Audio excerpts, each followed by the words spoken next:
Hi friends, എല്ലാവർക്കും സഹസ്ലൈഫിലേക്ക് സ്വാഗതം. ഇന്ന് ഞാൻ ചെയ്യാൻ പോകുന്നത് ചിക്കൻ റോസ്റ്റ് ആണ്. ചിക്കൻ റോസ്റ്റ് എന്ന് പറയുമ്പോൾ ചിക്കൻ ഫ്രൈ ചെയ്തിട്ടാണ് നമ്മൾ റോസ്റ്റ് ചെയ്യാൻ പോകുന്നത്. ഇത് എല്ലാവരും ചെയ്യുന്ന കാര്യങ്ങളാണ്, പക്ഷേ നമ്മൾ ചെയ്യുന്നത് കുറച്ച് ഡിഫറെൻ്റ് ആയിട്ടാണ്. എന്നുവെച്ചാൽ കുറച്ച് എണ്ണ യൂസ് ചെയ്തിട്ട് ഫ്രൈ ചെയ്തിട്ട് റോസ്റ്റ് ചെയ്യാം. ഇത് ഭയങ്കര സിമ്പിളാണ്, എന്നാൽ ഭയങ്കര ടേസ്റ്റുമാണ്. അപ്പോൾ എങ്ങനെയാണ് ചെയ്യാൻ നോക്കാം. അതിനായിട്ട് ഞാൻ 1 കിലോ ചിക്കൻ എടുത്തിട്ടുണ്ട്. അത് കഷ്ണങ്ങളാക്കി വൃത്തിയാക്കി നന്നായി കഴുകി വെച്ചിട്ടുണ്ട്. അതിലേക്ക് 1 ടീസ്പൂൺ മുളക് പൊടി, 1 ടീസ്പൂൺ മഞ്ഞൾപ്പൊടി, 1 ടീസ്പൂൺ കുരുമുളക് പൊടി, ആവശ്യത്തിന് ഉപ്പും ഇട്ടിട്ട് നന്നായിട്ട് കൈകൊണ്ട് കുഴച്ച് എടുത്ത് വയ്ക്കുകയാണ്. നമ്മൾ മാരിനേറ്റ് ചെയ്യാൻ പോവുകയാണ്. അതൊരു ഹാഫ് ആൻ അവർ എങ്കിലും നമ്മൾ മാരിനേറ്റ് ചെയ്യണം. കൂടിയാലും കുഴപ്പമൊന്നുമില്ല. ഇനി നമ്മൾ ഫ്രൈ ചെയ്യാൻ പോവാണ്. അപ്പോൾ അതിനായിട്ട് 3 ടേബിൾ സ്പൂൺ കോക്കനട്ട് ഓയിലാണ് ഞാൻ ഒഴിക്കുന്നത്. ഈ എണ്ണ മതി നമുക്കിനി ബാക്കി എല്ലാ കാര്യങ്ങൾക്കും. അതിലേക്ക് കുറച്ച് കറിവേപ്പില ഇട്ടു. ഇനി നമുക്ക് ചിക്കൻ എല്ലാം വറുത്തെടുക്കാം.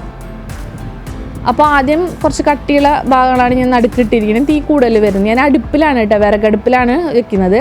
ഇപ്പം ഞാൻ മുഴുവൻ ഇറച്ചി ഇതിലിട്ടിട്ട് വറുക്കുകയാണ് ചെയ്യുന്നത്. അല്ലാണ്ട് കുറച്ച് കഷ്ണമായിട്ടല്ല വറുത്തെടുക്കുന്നത്, മൊത്തം ഇട്ടിട്ടാണ് വറുത്തെടുക്കുന്നത്. അങ്ങനെ ചുക്ക പോലെ ആക്കി കഴിഞ്ഞാൽ അതിൻ്റെ ഉള്ളിലത്തെ ഫാറ്റൊക്കെ ഇറങ്ങി നല്ല ടേസ്റ്റി ആവും.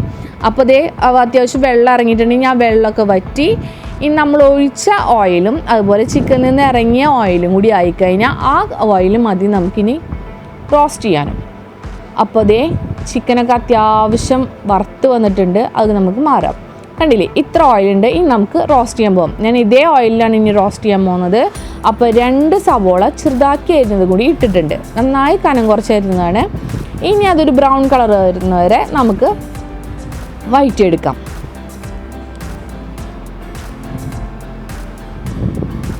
ഇനി അതിലേക്ക് 3 ടീസ്പൂൺ ജിഞ്ചർ ഗാർലിക് ക്രഷ് ചെയ്തതാണ്, പേസ്റ്റ് ആക്കരുത്. ക്രഷ് ചെയ്താലാണ് ഇതിൻ്റെ പെർഫെക്റ്റ് ടേസ്റ്റ് കിട്ടുള്ളൂ. അതും കുറച്ചൊന്ന് ഒരു 1-2 മിനിറ്റ് വഴറ്റുക. ഇനി അതിലേക്ക് 2 തക്കാളി കനം കുറച്ച് അരിയാം. ഞാനിവിടെ പ്യൂരി പോലെയാക്കി എടുക്കുകയാണ് ചെയ്തിരിക്കുന്നത്. അതും നന്നായി വഴറ്റി കൊടുക്കുക. എണ്ണ തെളിഞ്ഞ് വരണം. കണ്ടില്ലേ, എണ്ണ തെളിഞ്ഞ് വന്നിട്ടുണ്ട്. ഇനി അതിലേക്ക് 3 പച്ചമുളക് നടുകീറി ഇടുകയാണ് ചെയ്യുന്നത്. അതും നന്നായിട്ട് വഴറ്റുക. ഇനി അതിലേക്ക് കുറച്ച് കറിവേപ്പില എന്നിട്ട് നന്നായിട്ട് വഴറ്റി കൊടുക്കുക. ഇനി നമുക്കതിലേക്ക് പൊടികൾ ചേർക്കാം. ആദ്യം തന്നെ 2 ടീസ്പൂൺ മുളക് പൊടി, 1 ടീസ്പൂൺ മഞ്ഞൾപ്പൊടി, 2 ടീസ്പൂൺ മല്ലിപ്പൊടി, 3 ടീസ്പൂൺ ചിക്കൻ മസാല പൗഡർ. നമ്മളെല്ലാം നാടൻ പൗഡറാണ് യൂസ് ചെയ്തിരിക്കുന്നത്. ഇനി തീ ഒന്ന് കുറച്ച് വെക്കണം. എന്നിട്ട് നന്നായിട്ടൊന്ന് വഴറ്റി കൊടുക്കുക. പച്ചമണമൊക്കെ മാറി നല്ലൊരു ഫ്ലേവർ വരണം. ഇനിയൊക്കെ ഒന്ന് സെറ്റാവാൻ വേണ്ടിയിട്ട് അതിലേക്ക് നമ്മൾ കുറച്ച് ചൂടുവെള്ളം ഒഴിച്ചു കൊടുക്കണം. ഒരു 1/2 കപ്പ് ഞാൻ ഒഴിച്ചു കൊടുത്തിട്ടുണ്ട്. ഇത് നന്നായി ഒന്ന് തിളച്ച് ആ എണ്ണയൊക്കെ ഒന്ന് കിനിഞ്ഞ് വരുമ്പോൾ കറക്റ്റ് പാകമായി. ഇനി നമുക്ക് അതിലേക്ക് വറുത്ത് വച്ചിരിക്കുന്ന ചിക്കൻ ഇടാം. അതിന് മുമ്പ് ഉപ്പ് കുറച്ചിടുക. അപ്പോൾ നമ്മൾ ആദ്യം കുറച്ച് ഉപ്പിട്ടിട്ടാണ് ചിക്കൻ വറുത്തിരിക്കുന്നത്. അത് കണക്കാക്കിയിട്ട് വേണം ഉപ്പിടാൻ. ഇനി നമുക്കിതിലേക്ക് വറുത്ത് വെച്ച ചിക്കൻ ഇടാം. ഇനി നന്നായി മസാലയൊക്കെ എല്ലായിടത്തേക്കും എത്തുന്ന രീതിയിൽ കമ്പൈൻ ചെയ്യാം. അപ്പോൾ ഇത് നന്നായിട്ട് വഴറ്റി വരുന്നുണ്ട്. ഇപ്പോൾ തന്നെ നല്ലൊരു സ്മെല്ലാണ് കേട്ടോ. അടിപൊളി കിടിലൻ ചിക്കൻ റോസ്റ്റാണ്. ഇങ്ങനെ നിങ്ങൾ ചെയ്ത് കഴിഞ്ഞാൽ നിങ്ങൾ പിന്നെ ചിക്കൻ റോസ്റ്റ് ചെയ്യുമ്പോൾ ഇങ്ങനെ ചെയ്യുള്ളൂ.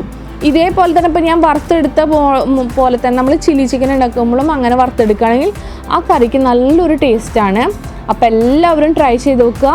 ഇഷ്ടപ്പെട്ട വീഡിയോ ലൈക്ക് ചെയ്യുക, കമൻറ്റ് ചെയ്യുക, ഷെയർ ചെയ്യുക. അതുപോലെ ആരെങ്കിലും സബ്സ്ക്രൈബ് ചെയ്യാതെ കാണുന്നവരുണ്ടെങ്കിൽ സബ്സ്ക്രൈബ് ചെയ്യുക, ബെൽ ഐക്കൺ ഒന്ന് എനേബിൾ ചെയ്യുക. അപ്പോൾ നമുക്ക് അടുത്ത വീഡിയോയിൽ കാണാം.